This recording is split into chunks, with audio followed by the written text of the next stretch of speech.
He's a Marine captain that served in Desert Shield, an attorney in Ungeredy and Harris, and he's now running for alderman in the 2nd Ward. I'm Mike Fouché, and this is Aldertrack's Meet a Chicago Candidate series.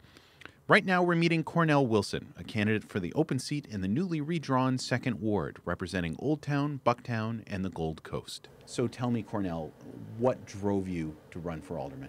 Sure, and if I just a slight correction, I don't want people to think I'm that old. Not Desert Shield, it was Operation Iraqi Freedom. Excuse me. Yeah. Okay. Operation Iraqi Freedom. Yes, sir. No Excuse worries. me. No worries. What drove me to run was after I left active duty, I came to this city to attend Northwestern Law School, and I fell in love with the city. I had the chance to be deployed and visit Tokyo, Japan, been to Barcelona, New York, LA, Atlanta, all major metropolitan cities. And I truly think Chicago is the finest out of any city in the world. And I think that Chicagoans deserve better leadership. They deserve leaders who have served for the sake of service, not to get rich or for fame, just like I did after 9/11. I joined the Marine Corps, and I knew what was coming. I knew I would deploy to Iraq at some point, and I did in 2007, and I'm thankful for that. And they also need leadership that will work with whomever is in the mayor's office. They need leadership that will work and build coalitions with each individual citizen, with community groups, and surrounding aldermen and women to make comprehensive solutions for their ward and for the city.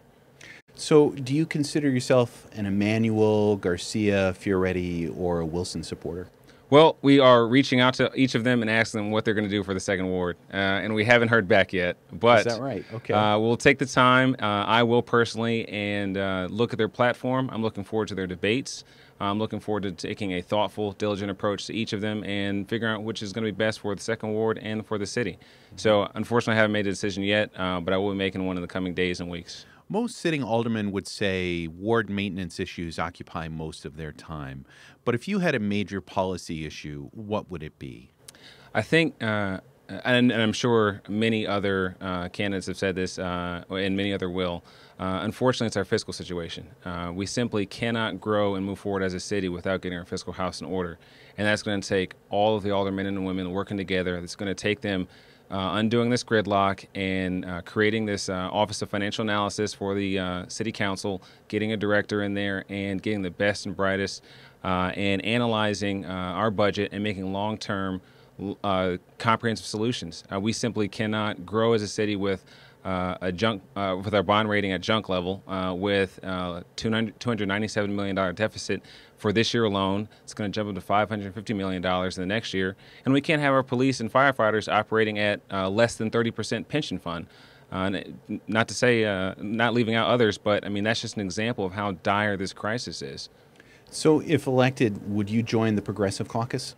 I'm going to take it issue by issue. I know that there are many who have lobbied for me to, but I'm wary of making promises before I even know the scope of what I need to do, because my first and foremost responsibility is to those citizens of the 2nd Ward.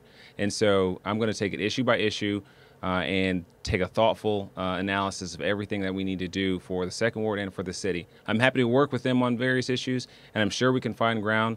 And there may be times when we may not find common ground. And I've told that to the 2nd Ward citizens as well. You elected me, I will make decisions. You may not always be happy with the decisions I make, but I will come back and be accountable for them, and I will change my mind if new information comes along. All right. Well, thank you very much for joining us, Cornell. All right. Thank you very much, sir. You can learn more about the Cornell Wilson campaign and almost 200 others by subscribing to our newsletter at aldertrack.com, by listening to this series on Rivet Radio, or by subscribing to our series on YouTube. Thank you very much. More great stuff to come.